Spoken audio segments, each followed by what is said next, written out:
남아미타불.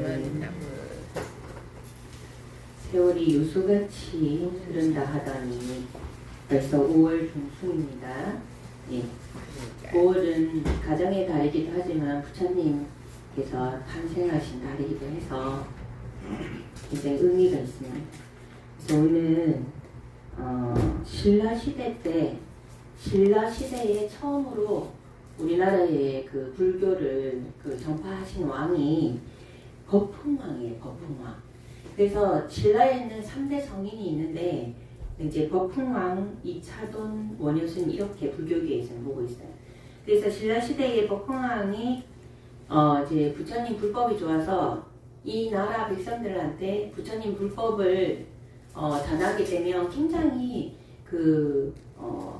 유익할 거라고 생각을 해서 펼치려고 하니까 신화부터 시작해갖고 막 너무 거센 거예요. 왜냐면 우리나라는 이제 유식이 아니고 유교가 유교가 굉장히 자리를 잡고 있는 상황에서 불교를 도입을 한다라는 게 결코 쉽지가 않았어요. 그래서 너무 반대가 심해서 고민을 하고 있었는 거예요.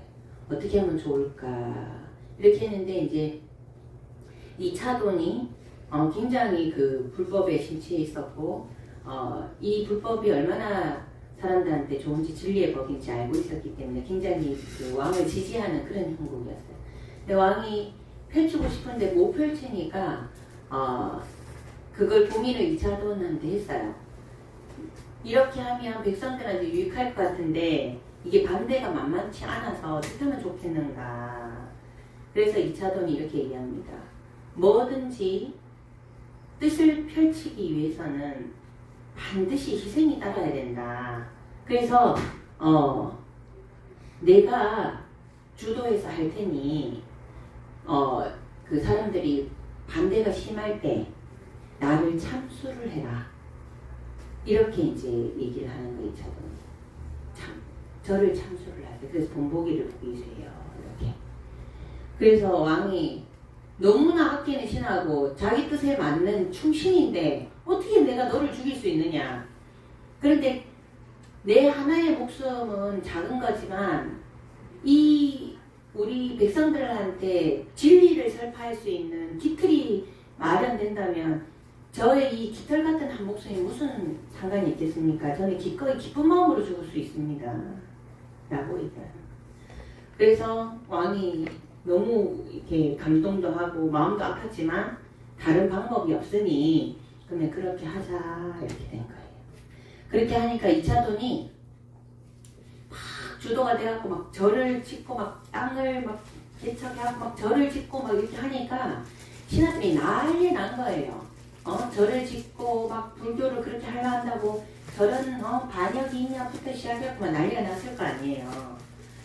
그러니까 이제 그 왕이 신하들의 뜻을 꺾지를 못하니까 그러면 어떻게 하면 좋겠느냐. 그러니까 참해야 된다.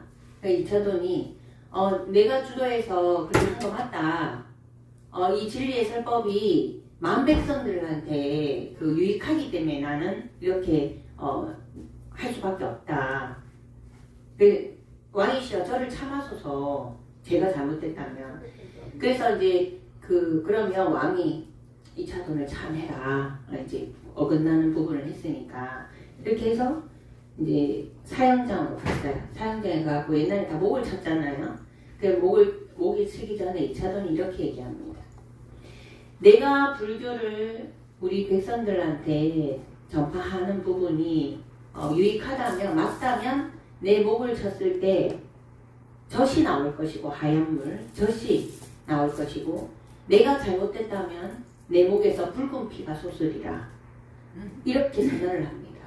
그래서 이렇게 참을 했는데 하얀 젖이 쏟아졌고 그 목은 이차돈의 목이 백률사까지 머리가 날아갔어요. 그리고 어떻게 했어요? 이 법이 맞다면 내 목에서 젖이 나올 것이다 라고 선언을 했잖아요. 그럼 만백성이 다 지켜봤잖아요. 그래서 신라의 이 불교가 자리를 잡게 됐다라는 거죠. 그때 이차돈의 나이는 22세. 어떤 문헌에는 26세라고 나오지만 22세입니다. 이걸 봤을 때 울컥하더라고요. 그런 뭐든지 항상 어떤 일을 할 때 선구자는 반드시 있고 그 선구자 희생이 없이는 그 다음 세대가 그 혜택을 볼 수 없다라는 거 거기에 마음을 울컥했습니다. 그래서 이제 버풍왕이 그렇게 그 이후로 완전히 불교를 신라에 자리 잡게 합니다. 신라가 지금 경주가 그 신라였잖아요. 그래서 얼마나 지금 문화유산으로 그죠? 관광도 그렇고 불교가 흥행했습니까? 그래서 3대 성인 버풍왕, 그 다음에 그 기틀을 도와준 이차돈, 그 다음에 원효스님이 신라의 굉장히 유명한 성인인데 여러분 잘 아시잖아요. 그 유학을 가시다가 그죠? 중간에 밤에 가다가 이제 어두워졌으니까 동굴에 들어가서 잤는데 자다가 목이 너무 말라가고 물이 있길래 밖으로 물이 있길래 꿀떡꿀떡 마셨더니 너무 시원해서 콕콕 잠을 아침에 일어나니까 거기가 동굴이 무덤자였고 사람 해골에 담긴 물을 먹었던 거죠. 그걸 보자마자 구토를 했단 말이에요. 그렇게 하고 원효스님이 보니 알아차려보니 기가 찬 거예요. 그 새벽에 목이 말랐을 때 그 물이 얼마나 달콤하고 맛있었는가 시원하고. 그런데 이걸 해골이라는 걸 보자마자 이렇게 더럽다고 구토를 하니 거기에서 크게 깨달으셨잖아요. 그래서 유학을 포기하시잖아. 난 갈 필요 없구나. 불교를 배우려고 가려고 했는데 갈 필요 없구나. 그래서 그때 이렇게 얘기합니다. 삼계유심 만법유식. 삼계는 오직 마음이요. 만법은 나의 인식에 달렸구나. 그래서 우리 유명한 일체유심조예요. 일체유심조. 모든 것은 내 마음 안에 있다. 네, 삼계는 오직 마음이요. 만법은 나의 인식에 달려있구나. 마음 밖에 법이 따로 없으니 어찌 마음 밖에서 구할 것인가. 예, 저도 제가 일으키는, 제가 지난번에 추정상 현실이라고 했는데 우리말로 치면 망상이죠. 지금 아무것도 일어나고 있지 않는데 추정해서 그걸 현실로 만들어서 괴로워하기도 하고 즐거워하기도 하고 그죠? 몸소리치기도 하고 막 이렇잖아요. 추정상 현실. 그래서 그런 것을 끊임없이 저는 다 클리어하려고 항상 노력을 하거든요. 네? 그래서 이게 요즘은 그래서 제가 초민감자불의 힐링센터에서 하는 깨어있는 의식으로 접속하는 거예요. 이게. 그래서 클리어닝을 자꾸 해요. 내 마음에. 그렇게 클리어닝을 자꾸 하다 보니까 요즘은 어떤 생각을 해서 결정을 내리는 데 있어갖고 감정의 군더더기가 많이 없어졌어요. 예전에는 어떤 결정을 해도 감정의 군더더기가 계속 묻어갖고 그것들이 굉장히 힘들게 만드는데 끊임없이 클리어를 하니까 감정의 군더더기가 없더라. 그래서 추정상의 현실들을 만드는 습관을 자꾸 내려놓더라. 그래서 그런 것들이 굉장히 필요하다라는 거죠. 이 모든 것이 마음 안에 있다라는 게 내가 한 생각을 어떻게 하는가 그 한 생각을 가지고 이러니 저러니를 하는데 거기에서도 엄청나게 많은 흙탕물들이 일어나잖아요. 그래서 우리가 힘이 드는 거잖아요. 그래서 깔끔하게 우리 이 사바세계는 마음을 일으키면 현실로 창조되는 건데 너무나 많은 군더더기들로 인해서 현실 창조가 사실 잘 안 되거든요. 그런 마음에 이게 생각의 군더더기들이 앞으로 나아가려고 하는 한 생각에 잡고 주저앉히는 그 군더더기들이 너무 많다라는 거죠. 그래서 원효 스님은 그때 그렇게 깨닫고 나서 아주 자유롭게 다니면서 이렇게 이제 법을 펼치시잖아요. 진리를. 그래서 여러분 처음 들어봤을 건데 원효 스님이 애들한테 가르칠 때는 이렇게 노래로 동요처럼 만들어서 중얼중얼 이렇게 이제 하셨거든요. 그 중에 이런 내용이 있어요. 중아 중아 니 칼 내라 중아 중아 니 칼 내라 뱀 잡아 해치고 개구리 잡아 탕하고 찔레 꺾어 밥하고 니 한 그릇 내 한 그릇 평등하게 나눠 먹고 알랑달랑 놀아보세 알랑달랑 놀아보세 이렇게 동요를 음을 붙여서 노래를 부른 거예요. 그러니까 애들은 무슨 뜻인지는 모르는데 그냥 막 따라 부르는 거예요. 그 원효 스님이 여러분들이 알고 있는 거는 간단하게 원효 스님이 노래를 불렀잖아요. 나마미타불 이걸 간세음보살 나마미타불 간세음보살 나마미타불 같이 이렇게 연결해서 부르게끔 했잖아요. 노래처럼. 왜냐면 간세음보살님이 아미타 부처님께 연결하는 보살이니까 그렇게 해서 이제 그런 노래만 알고 계시잖아요. 근데 중아중아 니 칼 내라 뱀 잡아 해치고 개구리 잡아 탕하고 찔레 꺾어 밥하고 니 한 그릇 내 한 그릇 평등하게 나눠 먹고 알랑달랑 놀아보세 알랑달랑 놀아보세 이런 동요를 했는데 이 뜻이 뭐냐 굉장히 깊은 뜻이에요. 중아중아 니 칼 내라 이거는 사람마다 지혜의 칼이 있는데 수도하는 중 스님 수도하는 너 자기 자신도 얘기할 수 있는 거죠. 수도하는 중의 칼이니 무엇이든 잘 드는 보검이라는 거죠.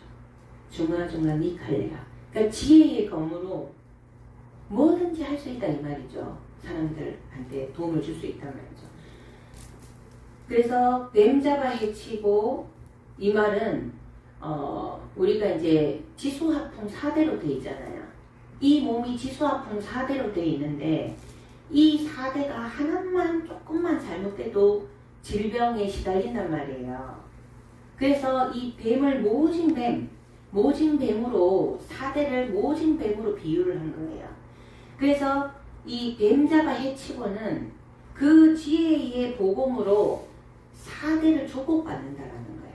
해친다는 거예요. 중간중간 니 칼 내라 뱀 잡아 해치고 그 지혜의 보검으로 4대 육신을 주목받고 그 지혜의 보검으로 개구리 잡아탕하고 이게 이제 개구리 잡아탕하고 해놨는데 개오리하고 다개자에 깨달을 오자에 이치이해서 다 깨닫는 이치 개구리 잡아탕하고는 다 깨닫는 이치 곧 모두가 깨닫는 이치로 탕을 한다.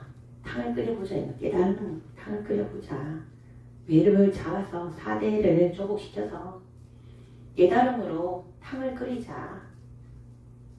찔레 꺾어 밥하고 진리로 밥을 하고 니 한 그릇 내 한 그릇 평등하게 나눠 먹고 어른 아이 평등하게 한 그릇씩 먹고는 지혜를 나눠서 먹자. 지혜를 나눠서 알랑달랑 놀아보세 알랑달랑 놀아보세 천진무구한 마하반야 바라밀라신경이라는 거죠. 천진무구 하늘 천자에 참진자에 없을 무자에 구할 무자예요. 하늘 아래서 정말로 구하는 게 없다면 마하반야 바라밀이다라는 거예요. 구하는 마음이 없으면 마하 큰 반야 지지 바란다 나아갈 수 있다. 이렇게 큰 뜻인데 모르잖아요. 근데 애들한테 노래를 지어서 부르는 거예요. 다시 한번 해볼까요? 중아중아 니 칼 내라 뱀 잡아 해치고 개구리 잡아 탕하고 찔레 꺾어 밥하고 니 한 그릇 내 한 그릇 평등하게 나눠 먹고 알랑달랑 놀아보세 알랑달랑 놀아보세. 뜻을 알고 보니까 어때요? 기가 막히죠. 네. 이렇게 지혜의 법을 들으면 여러분 어떠세요? 참 기분이 좋잖아요. 그러면서 원효 스님의 일체 유심조를 우리가 접해서 이 생을 너무 지혜롭게 살아갈 수 있는 복음을 가지고 살아가고 있어요. 그걸 또 생각하니 그 이차도님의 그 성인의 희생이 가슴 절절하고 그 사랑하는 사람을 희생하는 아픔을 감당했던 그 법흥왕의 그 마음도 절절하더라고요. 이제 내일 모레 부처님 오신 날인데 부처님 오신 날 진리의 법을 가지고 오신 그 날을 생각하면서 오늘 이 법문을 준비하니 제 마음이 절절하더란 말입니다. 너무 감사하고 또 감사하고 100번, 1000번, 10,000번을 감사해도 그 감사를 다 담을 수 있겠는가 하는 생각이 듭니다. 여러분 지혜의 복음을 가지고 부처님 법으로 여러분 매사에 늘 기어냈나오 알아차림으로 지혜 속에서 마반야 바랍니다. 심경하시기 바랍니다. 예, 기도 들어가겠습니다.